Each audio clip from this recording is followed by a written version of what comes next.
편지하노니 내가 참으로 사랑하는 자요 나뿐 아니라 진리를 아는 모든 자도 그리하는 것은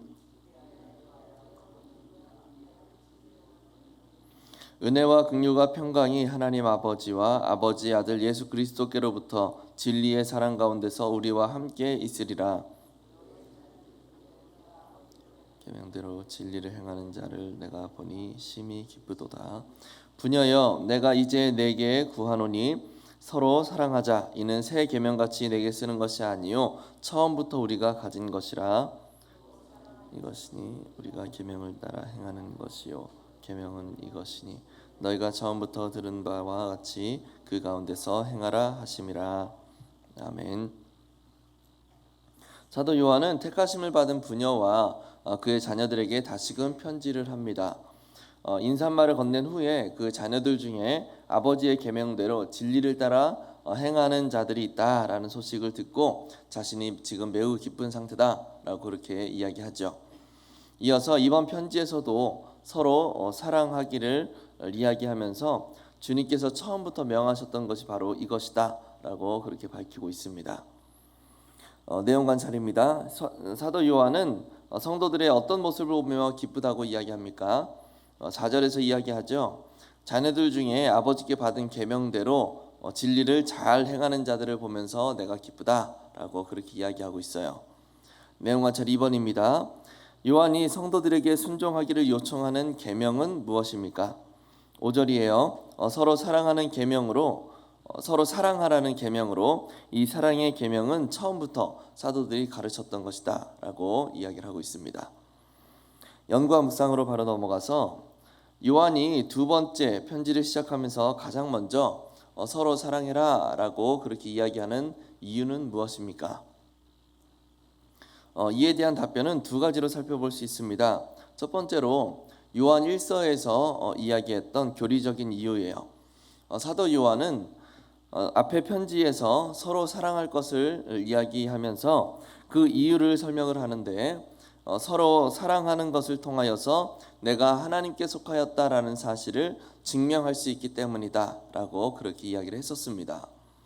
우리는 하나님의 사랑으로 말미암아서 구원을 받은 자들이고 그렇게 구원을 받음으로 인해서 그 안에 우리 안에 그 사랑의 씨앗들이 다 심기어졌다고 했습니다. 우리가 하나님 안에서 살아갈 때에 이 사랑의 씨앗들을 반드시 열매를 맺게 되어 있고 그 열매들은 서로 사랑하는 모습으로 나타나게 되어 있다라고 그렇게 이야기를 했었죠. 즉 요한이 요한 2서를 시작하면서 서로 사랑할 것에 대해서 이야기하는 이유는 그 모습을 통해서 우리가 하나님 안에 속한 자들에게 하나님께 속한 자들이라라는 사실을 증명해 갈 수 있기 때문이다라고 할 수 있는 거예요. 이것이 첫 번째 이유이고 두 번째 이유는 당시의 이단들 중에서는 교회 안에 몰래 침투해서 교회를 와해시키려고 하는 그런 자들이 있었습니다. 이들은 교회 안에 침투해서 거짓 복음을 심으려고 했고 또 성도들끼리 서로 다투고 분열하도록 그렇게 만들려고 했어요. 거짓 선지자들로 인하여서 발생한 이런 분열과 다툼으로 교회가 큰 위기를 맞닥뜨리게 되었고 요한은 이런 분열의 위기를 극복하고 이단들의 침투를 방어해내기 위하여서 서로 사랑해라 라고 편지를 쓰고 있다는 거죠. 이단의 침투에 대한 그 대항이 왜 사랑으로 가능한 것인가? 이단의 특성이었던 그 교회 분열에 대항하는 거예요. 교회를 분열하고자 하는 그런 움직임에 대항하는 겁니다. 교회를 사랑하고 형제자매를 사랑하는 자들이 하나님께 속한 자들이고 그리고 반대로 교회에 싸움을 일으키고 분란을 조장하는 자들은 하나님께 속한 자들이 아니니 사랑을 기준으로 가라지와 같은 그들을 잘 솎아내어서 교회를 지켜내라는 것이죠. 사도 요한이 판단했던 교회를 지켜내기 위한 가장 강력한 무기가 바로 서로 사랑하는 것이었던 거예요. 느낀 점입니다. 성도들에게 새 계명이 아닌 처음부터 있었던 계명인 서로 사랑할 것을 가장 먼저 요청하는 요한을 보면서 무엇을 느끼십니까? 요한의 마음은 지금 안팎으로 큰 어려움을 당하고 있는 그 교회를 바라보면서 좀 마음이 조급하지 않았을까 싶습니다.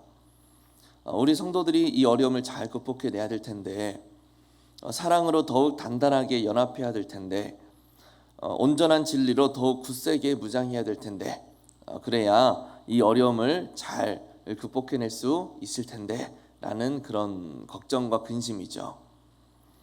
부모님들이 간혹 자녀가 걱정될 때 이런저런 조언들을 하게 되는데, 일명 자녀들이 생각하기에는 잔소리죠. 그런 이야기들을 많이 하게 되는데, 가만 보면 자녀가 걱정스러울수록, 자녀가 많이 걱정될수록 잔소리가 많아져요.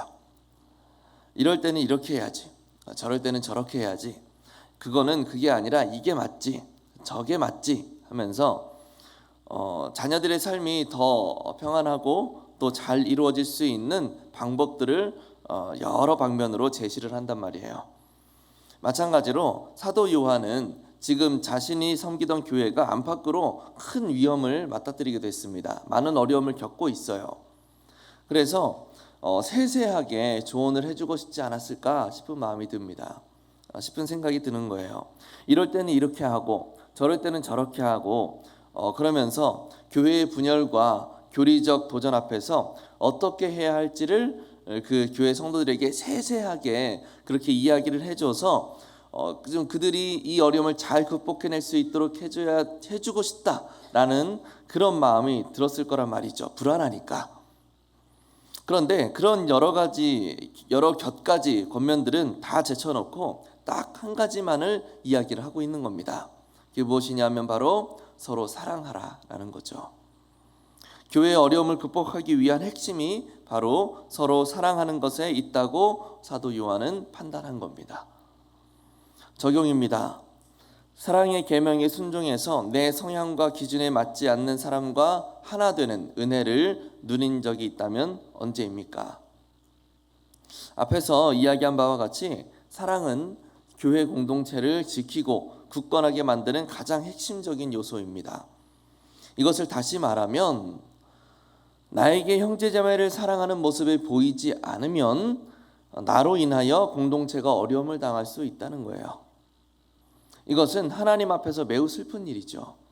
예수 그리스도께서 피 흘려 세우신 교회가 나 때문에 어려움을 당할 수 있다는 겁니다. 나로 인하여서 상처를 받게 될 수 있다는 거예요.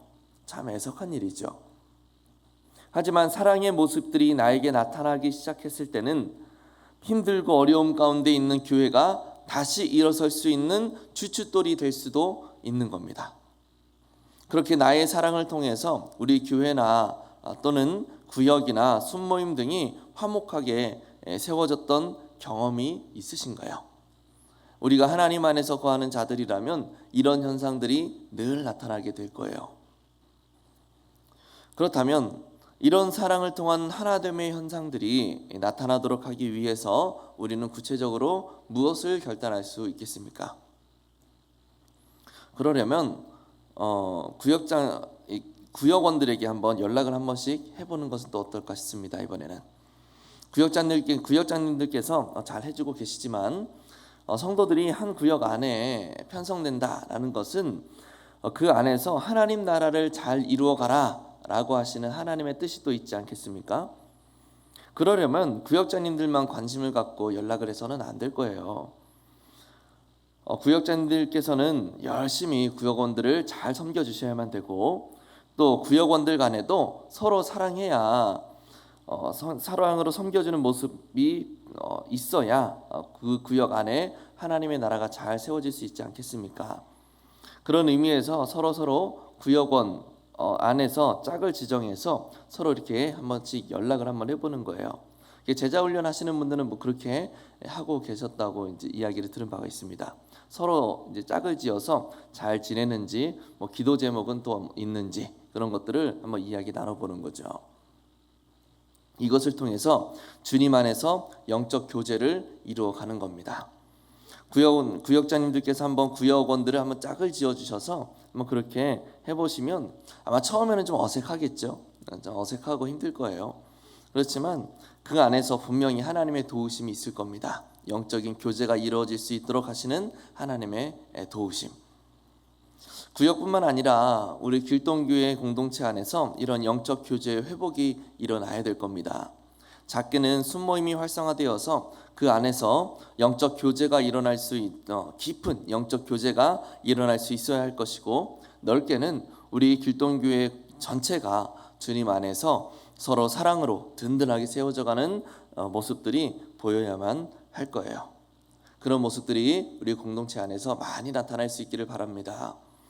단순히 같은 공간에서 같은 시간에 같은 예배에 참여한다, 이것에 우리가 만족할 것이 아니라 하나님이 길동교회라는 그 공동체 안에서 함께 만나게 하신 이유와 목적이 있다라는 사실을 우리가 기억하면서 서로 사랑 가운데 하나 되는 공동체로 세워져 갈 수 있는 우리 길동교회가 될 수 있기를 예수님의 이름으로 간절히 축복합니다.